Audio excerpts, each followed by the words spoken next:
Potemkin Empire. This is a bluffing and card drafting game with a very peculiar theme. You may have heard of that guy, the crafty guy that was building fake villages to trick the Empress Catherine. It was only like facades that he would put up and then take down as the Empress moved down the river.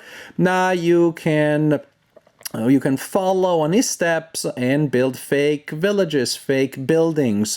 Some of your buildings may even be real, but the fake ones are better. They will give you more points at the end of the game. Now, the game is for 3 to 5 players, and you set up the area like so. This is how the central area may look like at the beginning of the game. You have interior cards. Each round, each player will receive 4. And then drafting style, you take one, you pass the other ones, you take the other ones from the player on your right or on your left, depending on the orientation for that round. And so at the end, each player will have 4 cards. These cards, when you take the action of building a building, will be associated, will be affiliated with one of these facades. You can associate any interior with any facade, it doesn't matter. However, depending on what you do there, then your building may be fake or real. Some buildings will always be fake, no matter the facade that you put there. Some buildings will always be real, no matter the facade that you put next to it. Some other, for example, this card, if you don't play for the action, you play it as an interior proper, it will always be a real building. And other things are quantum buildings. They are real and not real. So, for example, this card is just an interior, will represent a real building if I turn it into an espionage building, like so. But if I use it for a science building, for a culture building, then that one would be fake. So after a while, players will have their line of buildings in front of themselves, and you may probably want a good mix of different buildings, because when you build them, different buildings will give you different advantages. Now, so during the game, you can take different actions when it is your turn. You can play a card, for example, one of those cards that I showed you. And in that case, you can perform the action indicated on it. You may construct a building. Again, that's a very important ability. Very important ability. When you construct a building, there are certain bonuses that may happen right there when you build them. For example, for culture buildings, you score a point for each culture building at the end of the game, but when you construct it, if you have the most culture or you're tied for culture, you take the shield token, you put it next to your village, and that will defend you from spies. Espionage, when you build an espionage building, or again, I should say, when you build something with a facade that has the espionage, then you take a spy and you put it behind that building there. There we go, that's my spy. When you build a building with the government facade, well, that's worth 2 points at the end of the game, so that is good. Also, if you have the most after you build it, or you're tied for the most, you take the first player token and you'll be the first player next turn. Industry buildings, they will be useful for production later. Science, when you build a science building, if you have the most or you're tied for the most, you take this token here. Come on, science. No, that's too much. Ta-da! When you're tied or for science, or you have the most science, then you take this token here. And when it is your turn, during the round, every time that the game goes back to you, you draw a free interior. So that is one powerful token. So, building buildings is a very common action. As I said, you can also play a card for its ability. Sometimes it is an action, so it uses your action for the turn. Each turn you only have one, and sometimes it's called a free action. Then you can do it in addition to any other action.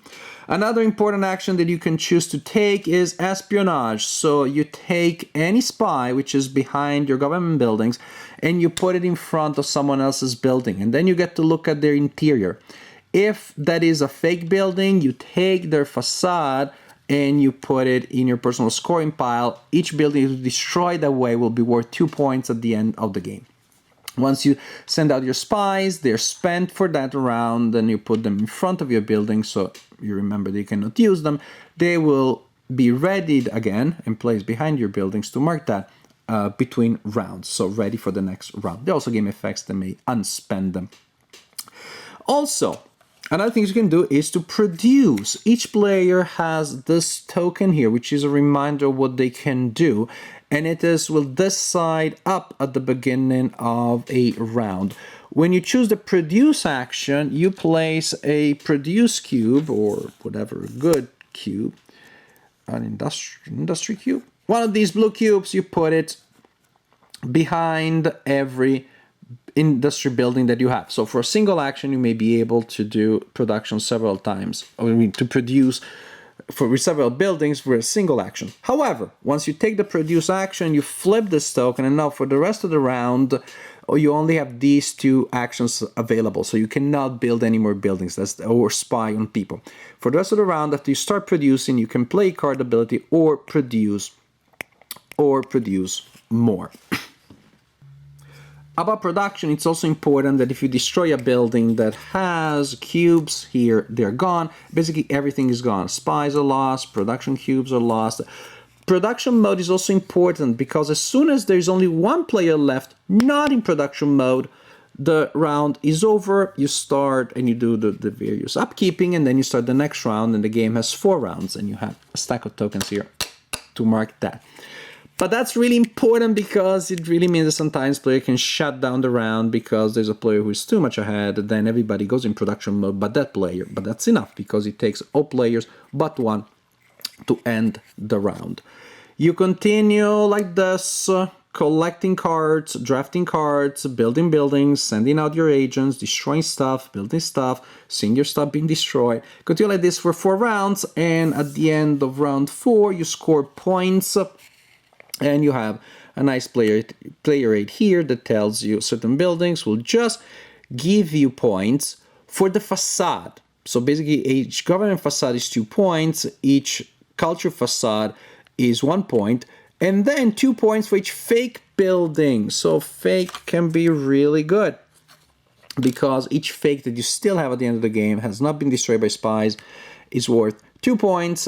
Then also 2 points for each interior card that you collected. You collect the interior, not the facade. For each interior card that you collected when you destroy an opponent's building. And then 1 point for each resource cube that you still have at the end of the game. Play with the most points wins the game. This was a really fun experience. It was so much better than I expected, actually. Not that I had low expectations, but I expected a simple, linear bluffing game, which at the core it is, and yet the game had a lot more meat than I expected. And yet the game was able to hook me and really grab me a lot more than I expected from pretty much just bluffing. And there are really many interactions that will emerge during gameplay. I'm not gonna describe them all. Part of the fun is like precisely to see further levels, multiple layers of how the game works and how the people in your group are gonna lie, are gonna bluff, because they're interesting things. If you bluff and no one calls on your bluff, then you can use a lot of different effects, gain a lot of bonuses, etc, etc, etc. But of course, the more you do so, the more fragile your village is. And so there's this interesting thing that say, I really want to have the majority in government buildings, and then you take that from me because you built one. You know what? I'm gonna build one right away to get it back. Other people are like, okay, what are the odds that you had the government building just when you needed it? Which maybe you do have, and that's fun. But the beauty is that probably you don't have it. So there are times where you will like to get back an effect, but you can't because it's too obvious. And then you wait for the next round, and this time, well, I had 4 cards to draft. Of course, one of them was a government building that lets me get that one. So when you time achieving certain objectives is very important, and that really makes it interesting because, you know, games where you have the majority of this, majority of that to gain a certain advantage, so you can become the mayor or whatever. We have a lot of those. Here the plot twist is that using the actions when you would want them, when you need them the most, may expose you to danger, and you have to lie. You have to do some fake buildings. First, because there are so many fake cards, I don't think you could have all real buildings even if you want. I guess if you don't build much, but then you lose the game. And second, because they are so profitable. But of course, if you get caught, then those go to the opponent. So it is a game that has some actually pretty clean Euro game mechanics. I build this and I produce, etc. I get a token. It feels very clean, but then you had that extra element of mind games, of bluffing, of trying to see through the opponent, and really spices things up. It's really one of those games that you read the manual and you think it's gonna be a good game, but then you add human and it's a whole different experience, it's a whole different level.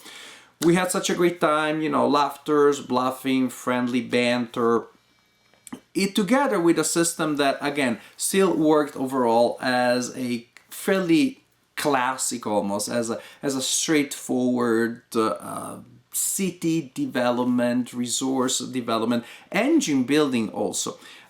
So fun, clean Euro game with the bluffing element. Definitely an enjoyable game. Potemkin Empire, give it a try. We enjoyed it so much.